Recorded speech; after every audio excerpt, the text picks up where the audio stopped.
Hello, Michelle Gray. How are you doing? And hello, my beloved Erik. Hello, Elisa. And Erik says, "Hi, Mama." He was right before we started.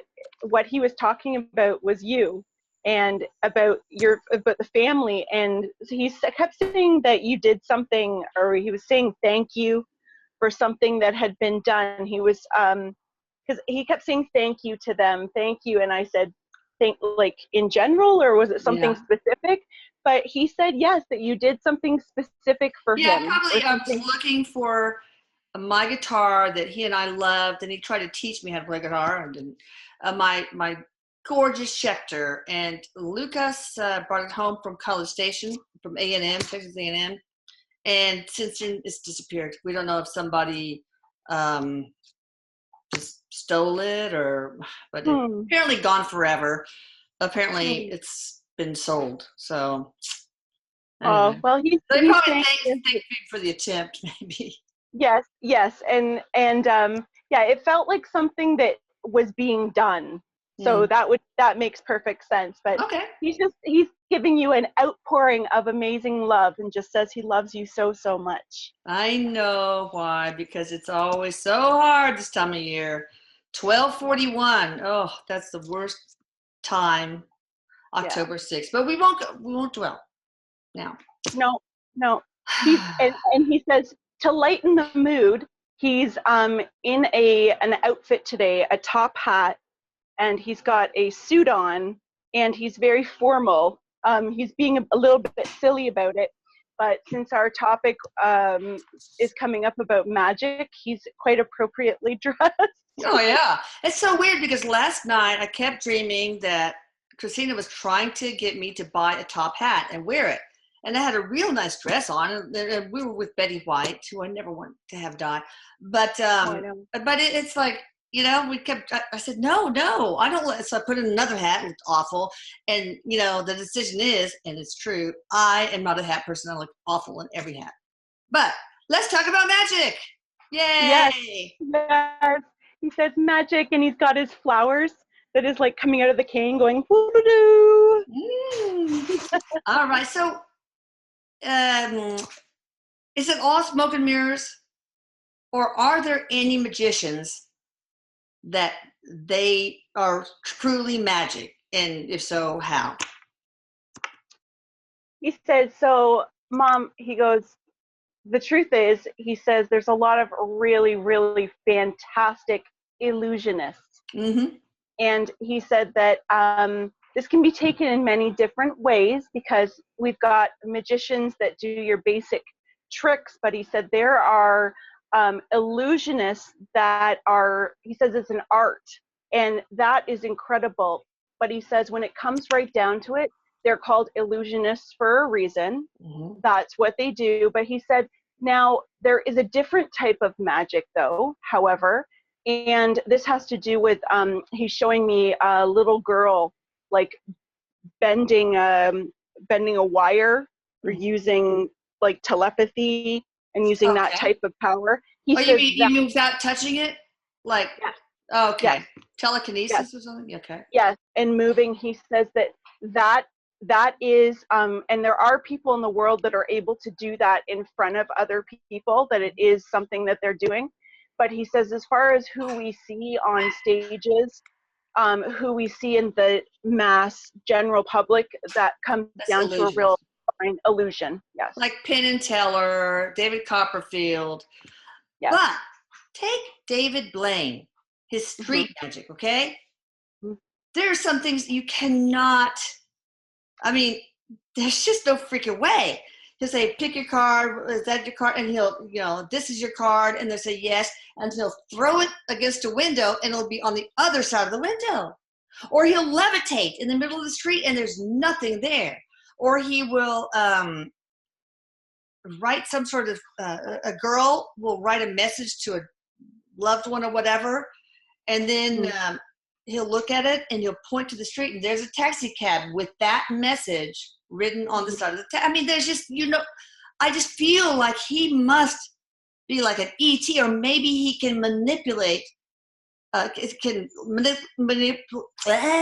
manipulate time and space, like freeze everything, put the car to the other side of the window, and or go to another dimension. What is going on with him? Erik said that he could be in a class of his own because he is not a typical illusionist, but he's saying that what he does, he's saying like find science. What he does has science to it. Timing. He said he also has something that he understands that, and there's another one too that's like this. Criss Angel? That's it. It's the same, yeah. He kept showing me black angel wings, and I'm like, who is that? Who is that? Yes, Criss Angel. He said that there is a law of attraction that works with them as well. There's something with the vibration or universal, because what he's showing me, and he's just saying that it's not the way we see it, but he says it's not all illusion, so it's not all a trick, but there's a lot of facts, like intuitive. He said there's a lot of practice, but he said that what they both do, they have something with, they plan. It's mathematics. There's a lot of mathematics to it. He says, are they time traveling? No. He says they're not time traveling. They're manipulating time. He says in a way with mathematics and with light, he said there's a lot of illusion with light that's being used. Okay. He says there are things to it that we are not thinking of. Part of the skill too is the sense of surprise. Mm-hmm. And I just said to him, like, would you tell us on how they levitate? And he said that he's talking about light, about it being light. And I said, well, like, are you going to tell us exactly how they did it? And he says, a good magician never tells. No, but I mean, look at the guy that built the Coral House. He apparently has the same some weird like alien machinery or device that can make heavy stuff defy gravity. So maybe it's something to do with, I mean, he is definitely levitating. And Criss Angel, you see him go from one rooftop and just float and go to the other. It's just like, what? There are no wires, nothing. No, and he's just saying that the two of them share something. He's not really calling it mind control. What would that be, Erik? Like mind. Another word for mind strength. I don't know, because I don't have any mind strength right now, so I can't help you. But it's focus. Sorry, focus. Oh, okay. Thank you. Okay. Focus. That they have extremely intent focus. He said that it's not. He's being very clear, saying it's not exactly as it seems. So he says it's not that they're not doing something that is supernatural to a degree, but it's not quite the way we see it. And he is showing me a mirror and light bouncing off of it. Okay. So I don't know if it has something to do with an illusion, but tell us, Erik. Is it reflecting light? Does that light with its scientific properties do anything to their magic, or? So he's just saying that the one only levitates so high. Yeah, that's David and Blaine, that the other one is doing it from a distance when he does it. So he says there's something that they both have in common with a mirror and with light, and he says with a mathematical equation that some of it is optical illusion. But he also says timing and focus is very practiced with them. Okay. And but he said that it's something that is very seamless to the naked eye. But he's adamant about the fact that they're not actually levitating right off the ground, that it's not the way that we see it. And he says, not to say that people cannot do that. Yeah. He says there are people in this world that are able to levitate, but he's not saying that either of them do not have the ability to do so. but that to the degree of some of these, and he's calling them stunts, to the degree that some of these stunts are, that it's not quite the way that we are seeing it.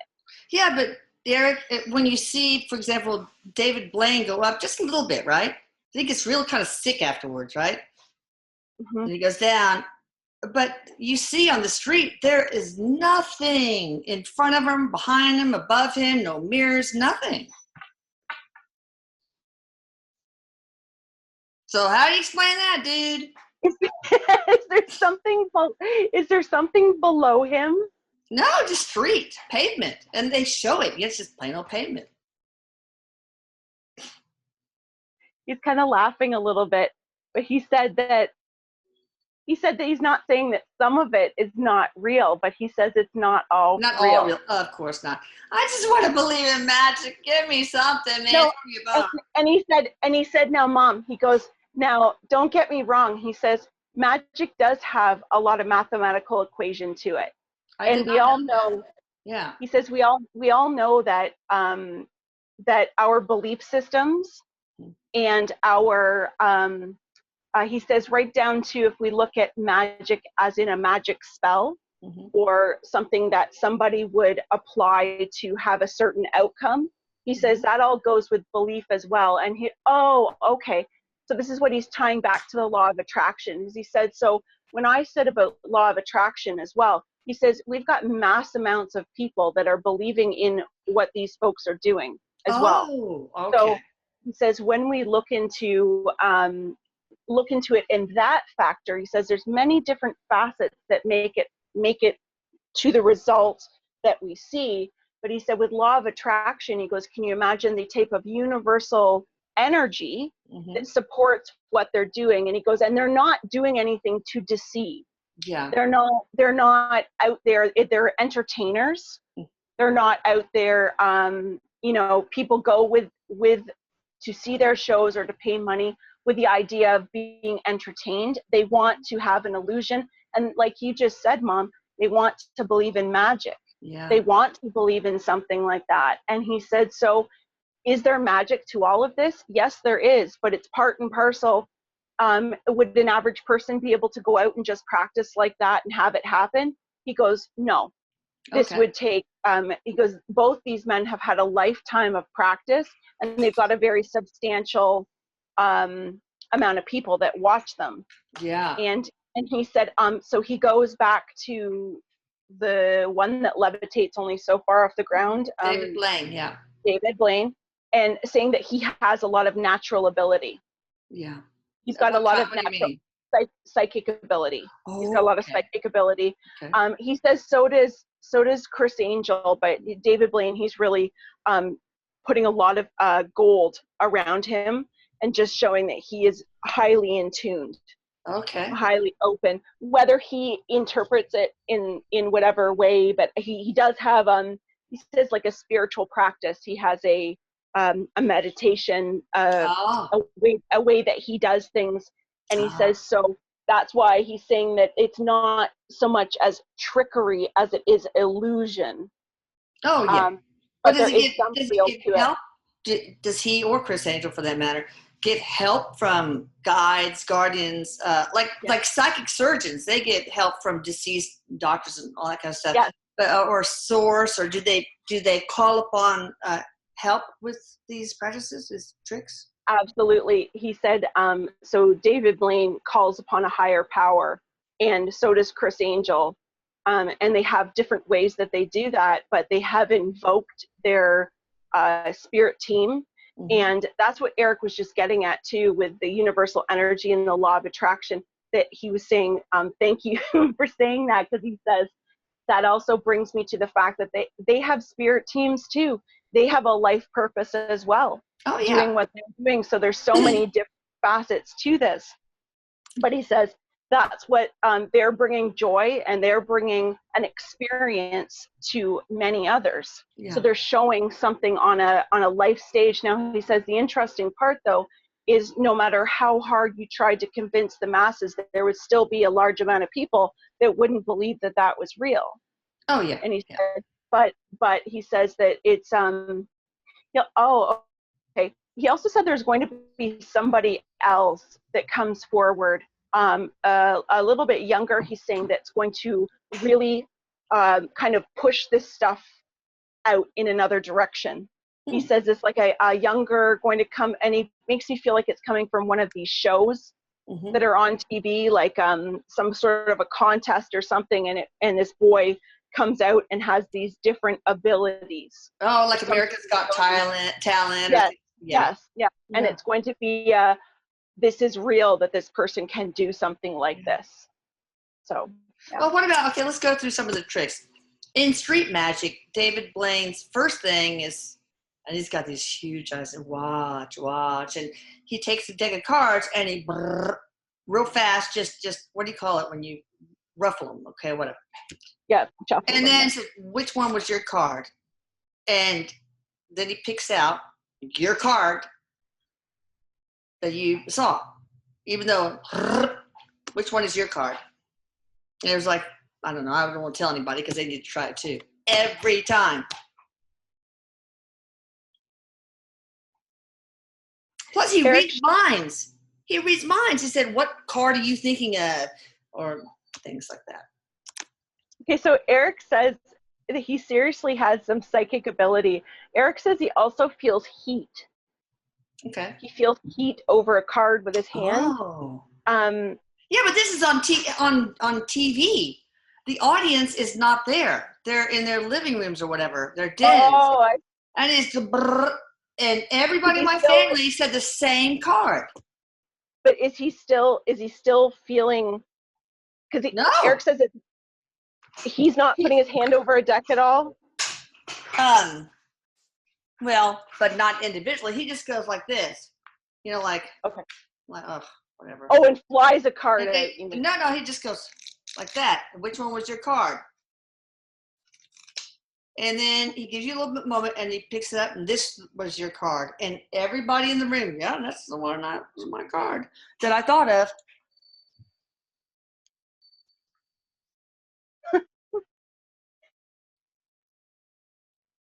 Okay, so so he says it's a mathematical equation, but he's still showing me heat.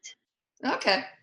So what does heat have to do with it? Well, he feels the heat, but we don't feel the heat. We're in our living rooms. No, he says he feels heat on a card, or he senses it in his hand. Right. But he's really saying that there is mathematics to how that is done, and it has to do with like a percentage of. Like, he's showing me a piece of paper, and he's saying percentages of what comes out of the deck, I guess. Yeah, but not everybody can guess, like, I don't know, the Queen of Hearts or something like that. Not everybody in the room can do that. It's just, maybe it's slowed by a millisecond in that one card. And maybe that's how they pick up. I don't know. Well, Erik's saying that watch it, Michelle. Watch Street Magic on YouTube. Oh my God. I will watch it. I'll write that down. Erik's just saying that there's the same thing. They have like videos on YouTube that you can do, and he says, and everybody gets the same number, or everybody gets the same card. He says there's a formula to that. Okay. He says it's not, and he goes not to say that it's not amazing, because it is a really amazing trick. And he says, and it baffles the mind, and that's what it's meant to do. It's meant to open and spark these new areas of your mind. But he said that trick, and he says he's not saying that everything that he does is like this, but he says he's very good at what he does. And there is a mathematical equation to all of these type of tricks. And what he's saying is there's percentages. So, for example, he's actually showing me like the cards have a value to how many people is your subjected audience. Like he's literally showing me like a graph. And he said that this is a trick that is done in that community. Okay. So if you were to look, you'd see. All right, well, we'll go on, because I want to go through a couple more real quickly. I think it was Jamaica, he takes somebody's white chicken and rips off the head. The head is in one hand. And the Jamaican women or Bahamian women start screaming or whatever. And then he puts it back on, and the chicken walks away. How does he do that? And you see the headless body in one hand and its head in the other. Was this something that was done on, like, in front of, like, was this like a one-time incident, or did he do this over and over? No, all I know is the one time when he was just kind of wandering around doing random tricks to random people. Okay, because Erik says that's black magic. Okay, what about Erik this? that's not good magic. He saw also, there was this dove that was dead in Central Park or something, and this homeless guy was, and it came up, and David Blaine said, let me see if I can bring it back to life, and he waves his hand or whatever, and the bird flew away.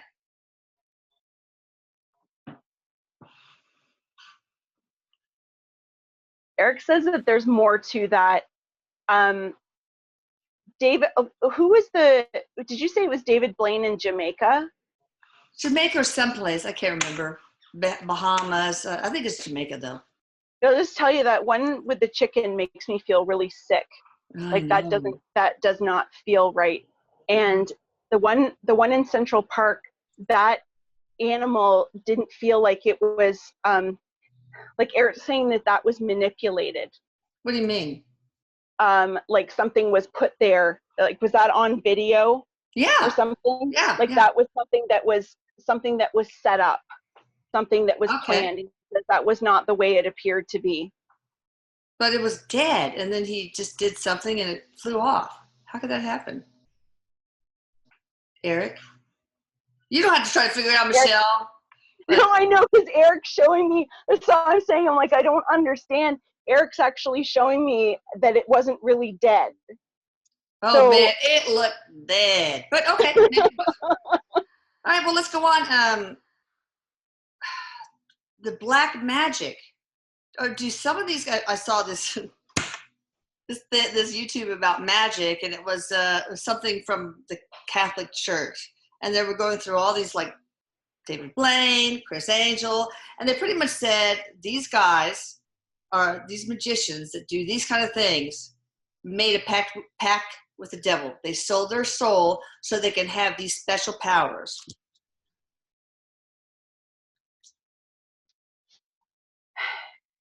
Okay, so Erik says, and this is where there's a bit of a line, because he said that there are parts of what they both do that he says, and not to judge what they're doing, but that they have, he says, power infused, but they didn't make any deal with anybody. They didn't shake hands with the devil, as the church would say it. Erik says that's not how it is, but he says that there is an element of darker magic to what they do. He says it just is there, and that has to do with choices, that has to do with lifestyle. Well, where does it come from? Where does black magic come from? He's actually showing me back in Egypt, and he's saying that magic was something in Egypt, and they're almost saying like, would you say entertainment? He's showing me like Egyptians like standing around with somebody doing, showing like a wooden stick and a spoon and making it disappear. And he said that once it started to become an issue of questioning power and questioning what somebody was capable of doing. And he says, without completely understanding what the mind is capable of itself, or not having the language to put to it, that it became a power thing. And he says, and as we understand, there is, both sides. There are beings of light, there are beings of dark. Oh, yeah, that's true. You can start, when you start to tap into that part of yourself, and you're no longer serving what's best for you and for other people, and you're serving the ego solely. He goes, that's in turn what the church would consider serving the devil. Yeah. But that's where black magic comes from. It's the darker entities infusing them with certain powers. All right, real quickly, here's another one. He swallowed a thing of string, and then he just sees this little he picks it out of his abdominal, his skin, and just brings it back out. The exact same string.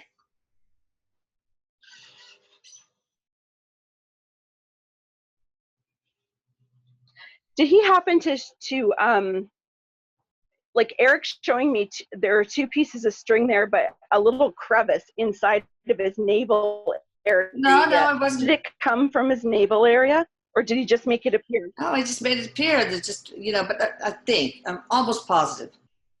But is that magic or an illusion or trick? Eric's saying that that's illusion. He's saying that's what about this one? The one where he said, pick a card, any card, and he throws the whole deck against the window of a diner. All the cards fall except for hers, and it's on the opposite side of the window. How does he do that? Okay, because he's showing me a card that's actually facing the window that you can see through it. Mm-hmm. Is that what? Okay, so he shows me this one card. But it wasn't there before. No, so the card just appeared there afterwards. Mm-hmm.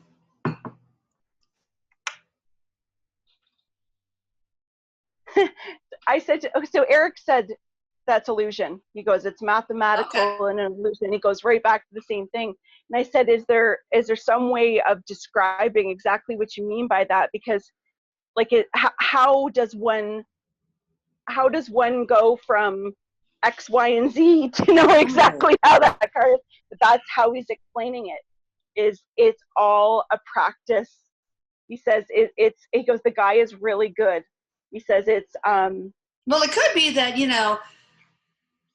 that solids are not really solid. I mean, 99.5 or something percent of it is a vacuum. And maybe he understands that, like, we should be able to have our hands go through each other.